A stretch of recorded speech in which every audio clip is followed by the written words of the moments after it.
Today on Mother Mayhem. I want to be really transparent here.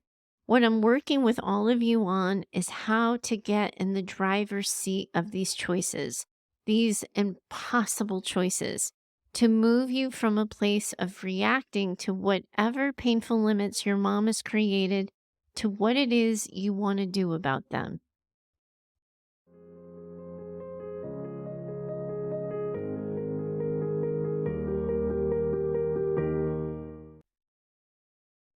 Welcome back to Mother Mayhem, the Narcissistic Abuse Recovery Podcast for Daughters.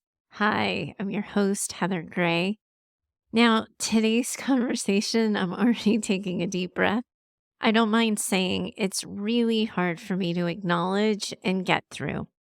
I've known for weeks that this is the topic that was coming up in the queue, and honestly, I just didn't want to have to go there. And to continue speaking honestly, I don't even have a real clue as to why, because what we're talking about today hasn't happened to me before. But even as I'm talking about it, I can feel the tears pricking the back of my eyes. And I think this is one that I just feel deeply. And I have a feeling that if I'm feeling it this deeply, it probably means that all of you or some of you are probably going to be feeling it deeply too. So we're going to buckle up together. We're going to be in it together. But also we have to remember to take care of ourselves. Now, you've heard me say this in other episodes before. This is the time to check in with yourselves and do a gut check. This episode is going to be heavy with a capital H. And today might not be the right day for heavy. Now might not be the right time. This is a topic that might be too close to home altogether, and you might not be able to go there. And as I talk, if you feel your body reacting, I urge you to pay attention. Of course, you can do grounding techniques. You can do the deep breathing and you can do the calm talking. But if you dissociate, turn off, shut down, your brain is trying to protect you. It's telling you that this is a topic you aren't ready to handle, at least not by yourself. Doing the work doesn't mean powering through dissociation. It doesn't mean rewinding the podcast back to when you lost track of the conversation and trying to start listening again. Doing the work means that we hit a tender spot that needs to be treated that way, tenderly. And odds are that's not going to happen by forcing yourself to listen to this conversation. As I talk, if you find that you're disconnecting, doing the work means stopping the podcast and acknowledging for yourself that you need more protection, and then allowing yourself the grace that comes from that. And while I'm having this conversation, let me be clear. This is true for any episode and any topic that we might have had in the past or we might have going forward. No one should be pushing themselves through dissociation. If topics are bringing up that kind of response, I urge you to consider therapy. All of you, dissociating or not, deserve to have your pain be witnessed. I do this show because I know there are some obstacles to that for some of you, and I do try to fill that space. But if your trauma has you disconnecting from yourself, I really do hope you'll consider therapy for some individualized support. Today, we're talking about what do we do when narcissistic mothers become the gatekeepers of important relationships in your lives. I have seen this far too many times in my practice, and I've had a handful of letters since I started this show that address this. And still, it's really not easy to talk about. Because what I'm talking about when I say this is that narcissistic mothers restrict, limit, or prohibit access to you daughters having access and connection to loved ones. And they do this as a manipulative tool to keep you in line, close, and under their control, We kind of saw this a little bit in episode 15 when we were talking to our golden girls. Remember that episode? Because narcissistic mothers can sometimes compel and demand the fathers to not have relationships with their daughters. Narcissistic mothers have been known to get fathers to turn on and away from their daughters altogether. Sometimes, though, the fathers are aging. Sometimes they're too frail, ill, or maybe managing dementia. They can't speak for themselves, so the mother speaks for them. And in order for the daughter to see her ailing father, she is forced to meet the requirements of the mother. Anytime the mother is caregiving someone, that person can easily become a weapon she uses to control you. Your mothers might be choosing to do this with your grandparents or with underage or disabled siblings. Gatekeeping is its own special brand of mind fuckery. You won't find that in a clinical book, but I dare you to find a better description. Now, the first letter we're tackling is going to walk through how to handle it when your moms gatekeep themselves in an attempt to manipulate you. And I know some of you might be thinking, gosh, I wish my mom would just threaten her relationship with me. I could say, okay, I accept that and move on. However, for some daughters, who are really in this with their mothers. And as we're about to hear, those threats can be really tormenting. I was telling a friend about how I was trying to do this episode and how I was finding it so hard. And I made the analogy that these kind of manipulations hold you daughters hostage. Your mothers become hostage negotiators, and you can feel so incredibly trapped in their machinations. So first we have Alicia, and I totally stole the name Alicia from Good Wife. And man, that was a good show. But also, too, for those of you who are in the know, because if you know, you know, that one really broke my heart, too. That's all I'm going to say about it. But let's check in with Alicia. Let's see what she has to say. And again, listen with grace for yourselves. If it's too much, if it's not the right day, if it's not the right time, please do listen to yourself and take care of yourself. So here's where Alicia goes. Good morning. Though I've only listened to a couple of episodes so far, and I do plan on listening to all of them, they've been tremendously helpful, and it has been such a gift. I'm a 54-year-old wife and mother and daughter of a narcissistic mother who also has OCD. She's dying from metastatic breast cancer. I want her to be at peace and achieve forgiveness, but she seems to be punishing me by not allowing me to see her or help her. We moved 25 years ago, and that became my original sin for which I've never been forgiven. I'm praying that your podcast will help me figure out how to navigate her. My sister, the golden child, is physically available, and our relationship is incredibly strained right now. My mother has caused so much divisiveness in the family, I could write a book. Thank you for everything you're doing to help us. Oh, Alicia, it can be so hard to keep up and find your way through something when you're battling so many different narcissistic weapons at the same time. She's gatekeeping herself while also playing your sister against you. Your letter also indicates that this is only the tip of the iceberg, too. So I want to honor that. By this point in your life and this point in your relationship with your mom, you have been through an incredible world of hurt and trauma. So your traumatized brain is trying to make sense of all of this with a gigantic ticking clock over your head as she's dying. And I feel you on this. This one hurts. This whole dying thing adds an intensity to it for sure. But I want you to be with me on this for a second. If she weren't dying, would she become any more capable of a conversation that allows you both healthy closure? No, she wouldn't. The conversation you're seeking and the one you fear she's withholding from you is one that she is simply not capable of having. If you remove yourself and your mother from the story and you zoom out the lens for a second, us women We know so many women who have been in relationships with the exact wrong guy. Many of us, for sure, have been in relationships with the exact wrong guy ourselves, right? So we see so often in these kinds of relationships where the woman gets obsessed with the idea of closure. Me, I still have the super cringy example of calling the guy who ghosted me for a long weekend. We had this hot and heavy makeout session the night before. We were supposed to be leaving to go to New York City from Boston the next day for the weekend. I was supposed to meet his best friends, his mother, the whole nine. It was us becoming serious and us really becoming a thing. And he said he'd be out in front of my place the next morning. And he never called. He never showed up.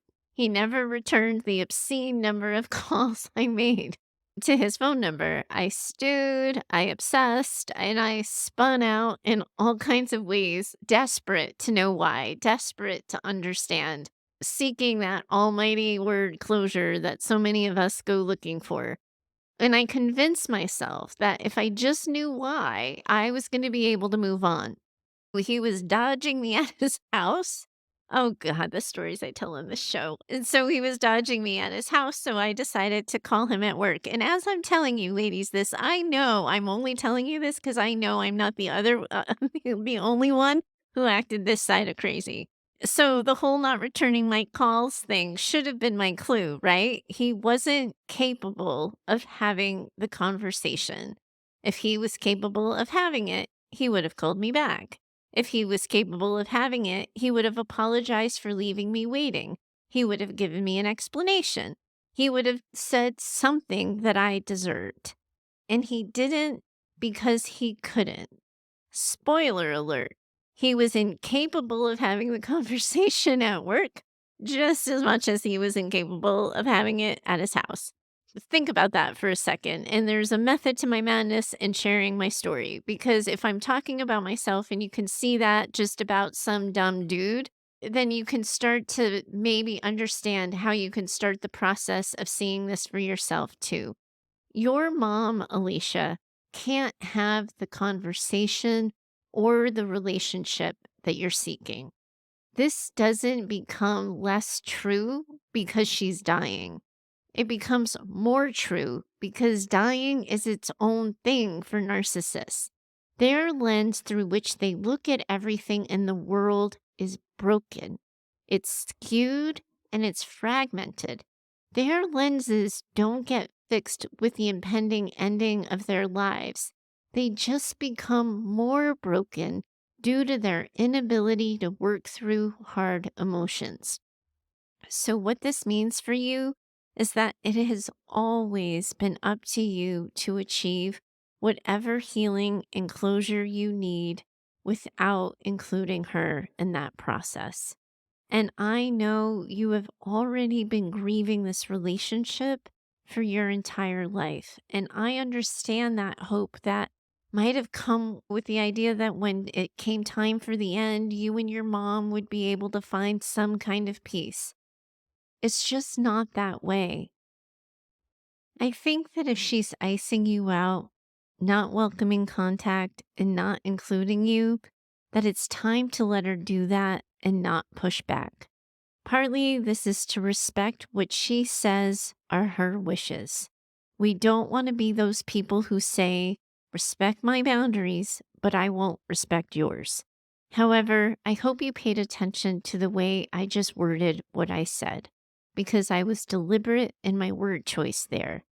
This is to respect what she says are her wishes. Well, this is what she says she wishes. Many of the daughters listening along with you, they know that what she actually wants from you is to do the dance, to chase her, to pursue her, to seek her out. When she says don't come and you try to get her to change her mind, you are actually giving her exactly what she wants, even though she hasn't stated it. You are dancing for her, performing. She's getting you to jump, and then she's getting the satisfaction within herself for getting you to jump. Your best course of action here is to not jump, to not chase, and to not try because she's never going to give you what you want. She's incapable of that. Then you can use the empty space left to fill it with things that comfort you, people who support you, and the healing you need and the healing that you are seeking. You're never going to get it from her, but you can create it for yourself, and you can lean on the support of your people to get through it too. This is grief, and it is going to come with all of the stages of grief. And if you were questioned about why you weren't calling, why you're not checking in or coming by, you simply state, Mom has asked me not to, and I am respecting that. Then, in doing your own work, you remind yourself of your truth. My mom was incapable of meeting my needs. My mom was incapable of the relationship I wanted and incapable of healing our fracture. It's always my hope that doing the healing and the work also leads you to a place of knowing that even though your own mother couldn't love you and support you, that you come to a place of knowing that you are worthy of love and that you are worthy of support and that you are able to move on and find the family you choose. Now, in your letter, you mentioned that the divisiveness your mom has created goes across the board throughout your family. You specifically mentioned that tension you have with your sister, the golden child. I want to remind you here that golden children are survivors of childhood trauma too. We don't often remember that because we see that they're favorited. We see that they were treated as special and that they didn't experience the same level of rejection that we did. However, so many golden children were witnesses to the abuse, the harm, and the machinations that their narcissistic mothers could create. Often, golden children become the unwilling confidants of their mothers. They hear things they may have been too young to hear and are included in conversations they shouldn't have been. Additionally, they have witnessed firsthand how their mothers treat people when those people land on their shit list. They see what their mothers are capable of, and often their behavior or lack of behavior in an attempt to prevent their mothers from turning on them. Their golden child response is often one based and founded in fear. So you have to remember, too, what I've said in previous episodes about trauma. Everyone processes trauma differently, and our brains do protect us from all kinds of things. Golden children are often in closer proximity to narcissistic mothers than the other children in their other roles. So, as a result, their brains may protect them more from the abuse. They may not see it in the same way. They may block out the hardest parts or they may be brainwashed with repeated messages from their moms about what to think and how to act. Alicia, this is really messy. And I have to say that a lot of it can be largely presumptuous on my part. After all, I don't know your sister. So, all of this is to say, you do have to be careful and cautious when managing your sister or when interacting with her because she may be reacting to you or perceiving you through the lens of her trauma brain. Her brain may be protecting her from seeing all there is to know about your mom and how she is to tread so carefully. Now isn't going to be the time to question or challenge her perception of your mom. If she pushes back on why you aren't around, just remind her that your mom asked you to stay away. She might feel obliged to help your mother more in your absence and thus be more combative or defensive with you. All you can do really is say, I know you're alone in this and that this is a lot. Mom doesn't want me there, so I'm not coming. I hope that makes it easier for you and more peaceful for you. There's so much more that you're going to want to say here, Alicia. And in these instances, I always want to say with your sister, there's going to be this temptation to want to say, you aren't trapped either. You don't have to help. You too can draw boundaries. However, a conversation where you're encouraging boundaries has to be the conversation that you're invited into. If you're not being invited into that conversation by your sister, it really is best to just mirror back their truth and say, I know that this is true for you. And then just leave it at that. An attempt to intervene to get the person to see your mother the way you do or mention of boundaries when not invited to do so can really unintentionally ping their trauma brains and stir up some things that they might not have the resources for. And it's so slippery when you're talking about trauma. It really should only happen between two people where both people feel safe with one another. So, this might mean, Alicia, that you find yourself mourning multiple losses of family relationships.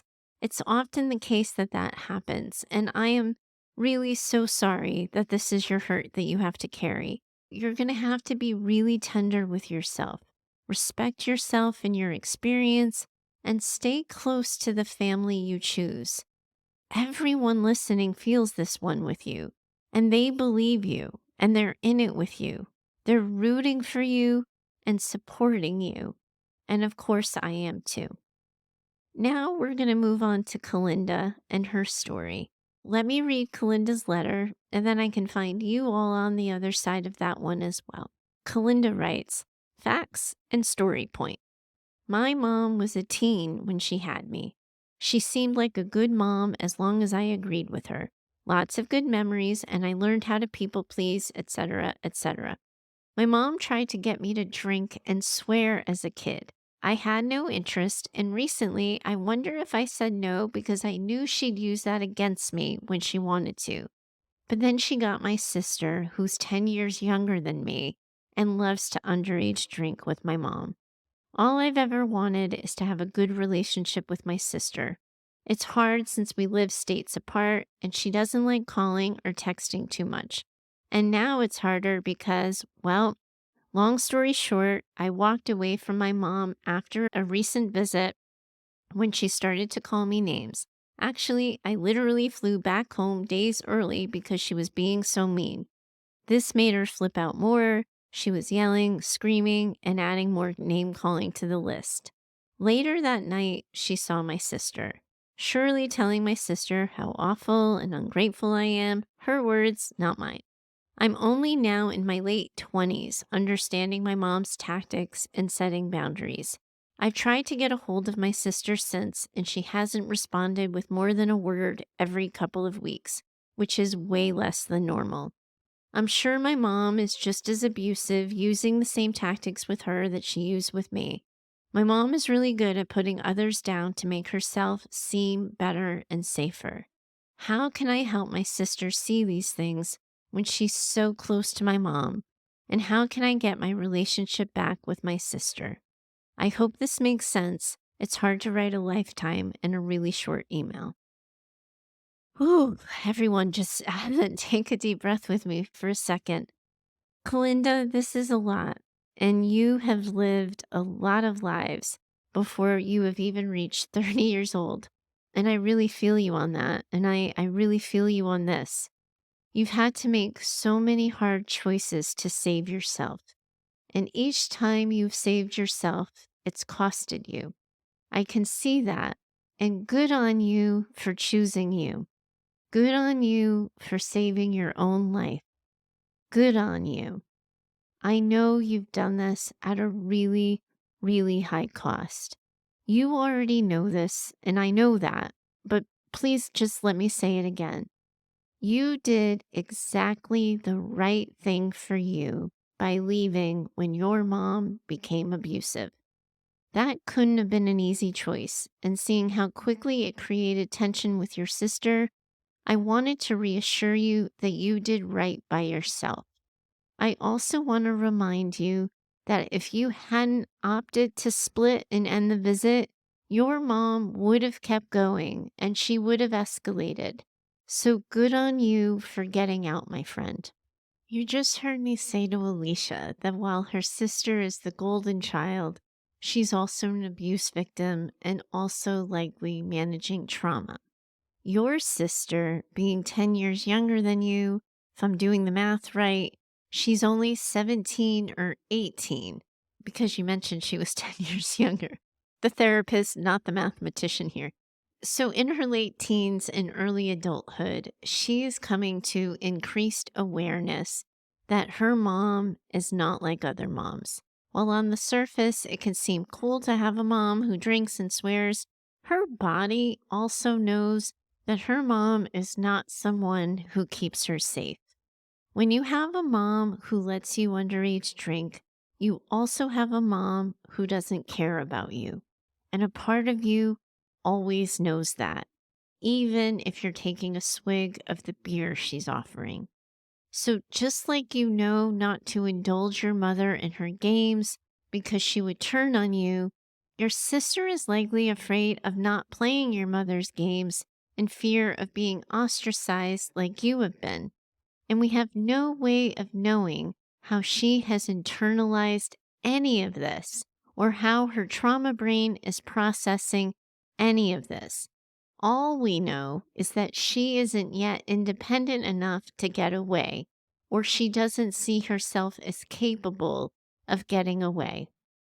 Her trauma brain is protecting her, and we have to honor that and be careful not to ping at something that she might not be ready to handle. All you can do, Kalinda, is love your sister from afar and remind her of that love as you see fit. What is it that you want your sister to know? That you love her? That you're thinking of her? Keep sending her those messages as you have the energy to do so.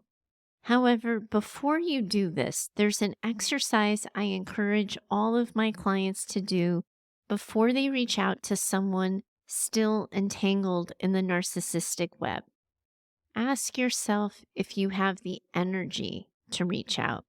Check in with yourself as to whether or not you will be okay if you reach out and your sister doesn't reach back, if she doesn't respond back, if she ignores you or responds with a fuck off.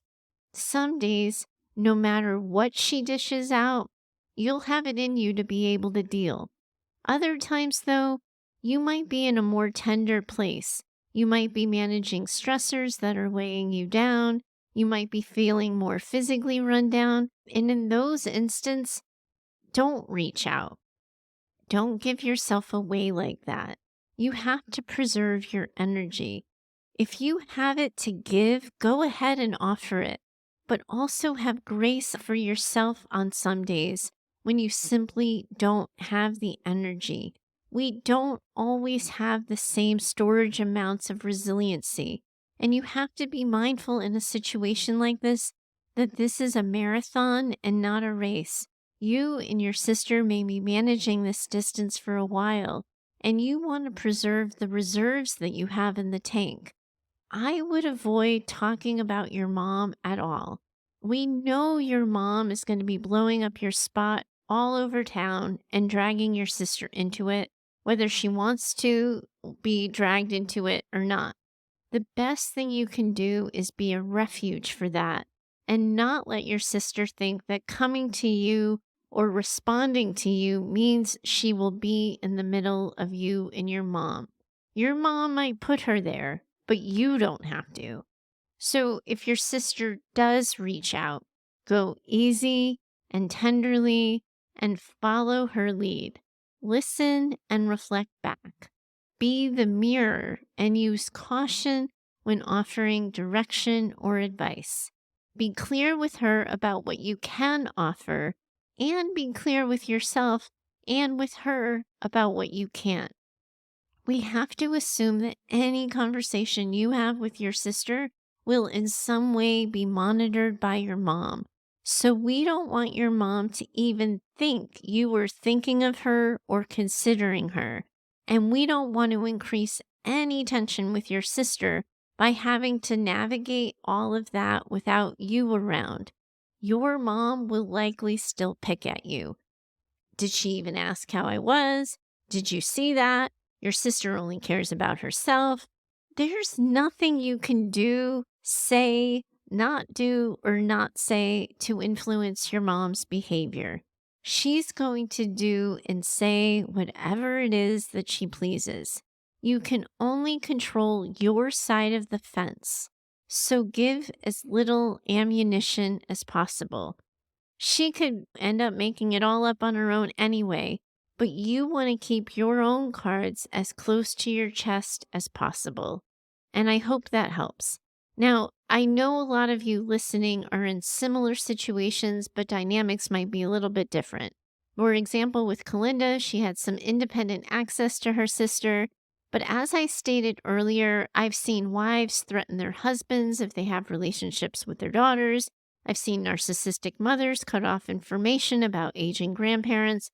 There are countless ways that narcissists weaponize other people to control others and their relationships. And it is really hard. How you all manage this is always going to be incredibly, incredibly personal. What is right for one of you isn't going to be right for all of you. And some of you are going to suck up your narcissistic mothers because you want to see your grandparent or your father. Others are going to decide that if their father didn't choose them, that they are the same as their mothers, and they're going to choose to write both relationships off. Some daughters will stay in contact with their moms to preserve connection with grandparents. Others will mourn the loss of both relationships and walk away. There's no right answer here, only impossible choices. And there is no one way to do this. The only way for you is the right way for you. Here's how I try to help people navigate this by checking in with your bodies. It can be really confusing sometimes between our heads and our hearts. Wise mind and trauma brain sometimes can always be in battle with one another. And a lot of people are going to have a lot of opinions, and we can get stuck in analysis paralysis. But it is my experience and my observation that our bodies know. This might mean that we're using trial and error.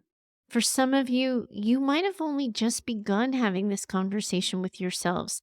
So you're going to have no idea what the right answer or the right response is for you.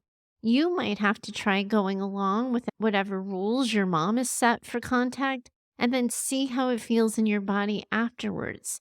Some of you may have to allow some distance and not jump through the hoops for contact with a loved one to see how doing that feels for you. You don't always know the right answer for you by thinking your way through it or even talking your way through it. You might have to feel your way through it too. And for some of you, this might not be clear after just one visit or one phone call or even after just 1 month of not engaging. You might have to go a couple of rounds with this to be sure with yourselves, and that's okay. Ultimately, though, I really do think you're going to know. You'll feel it. It will be your truth. And then the best thing you can do is get the support of your people to live through that truth and to follow through with it, because we know all of these options are going to come with a side of pain. There's no escaping that. It's probably why I didn't want to press record on this podcast to begin with. All you can do for yourselves is choose the pain that you are willing to live with. If the person being kept from you has their own faculties and access to some independence, you can always repeat the message and the love periodically. I love you and care about you, and I will always hope to have a relationship with you. I wouldn't encourage you in these instances to highlight any kind of choice that they have between you and your mother beyond what they already know to be true. I know mom has told you not to talk to me. I can't put you in the middle. Just know I will always want to talk to you. There was always a door open for you. I will always love you. Then, as you have the energy for it, repeat the message. I want to be really transparent here. What I'm working with all of you on is how to get in the driver's seat of these choices, these impossible choices, to move you from a place of reacting to whatever painful limits your mom has created to what it is you want to do about them. You can't control what she says, what she does, and you can't control what other people say or do in response to her. All you can do is get clear on what you are willing and unwilling to do, and also get clear on what you are willing and unwilling to put up with. Again, you might not know the right answer for yourselves right away, and that's okay. Healing means learning yourself and learning your limits. And we can't always figure that out by sitting and thinking. Sometimes we have to do it by trying options and then naming what does and doesn't work for us. Whew, this conversation is so hard. It's hard for me to talk about. And I know that for a lot of you, it's probably been hard to listen to. I hope you have felt me keeping you company through it. I hope I've done right by all of you and how I've talked about it. And I hope you feel the support and companionship from women around the world who are in this with you. I for sure am in it with you too. All right. If I haven't been clear, deep breath time again. Let's just do this together for a second, if you'll indulge me. Let's just do a deep breath. Let's take one that starts at your toes, goes up your knees, up the front of your legs, up your belly, up through your fingertips, fingers, arms, throat, face, and to the top of your head. Hold it for a beat, and then let that breath go down your head, down the back of your neck, past your shoulder blades, down the back of your arms, down your back, down your lower back, your bum, the back of your thighs, your calves, and your heels. Then I encourage you, and I won't make you do this with me on the podcast, but take another one for good measure, and maybe even another one after that.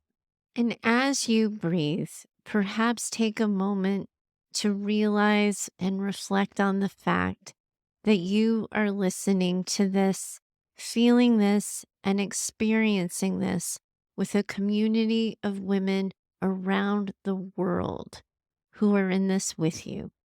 And I am too. Until next time, bye for now. I'm so grateful that you're here. You're right where you're supposed to be.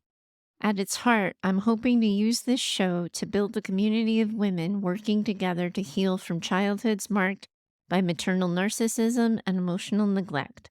My goal for Mother Mayhem is that this show becomes an advice and mentoring driven show where you share your questions, struggles, and stories, and I offer you direction for healing and recovery. That can't happen without your contributions. I invite you to send a recorded voice memo or write in an email with your questions and things you're struggling with. You can always find me over at heather@daughtersnpd.com. To connect further, I invite you to find me over at Instagram and occasionally on TikTok at DaughtersNPD. If you know another woman who needs this conversation in her life, I'm going to ask that you share the show with her. You can help me get the word out with your reviews and social shares of the show, and I hope you'll consider doing so. Special thanks to Heather Clark for editing this show. She's in my head and knows what I meant to say when the words come out backwards. Thanks for your time today. I'm always in it with you. Bye for now.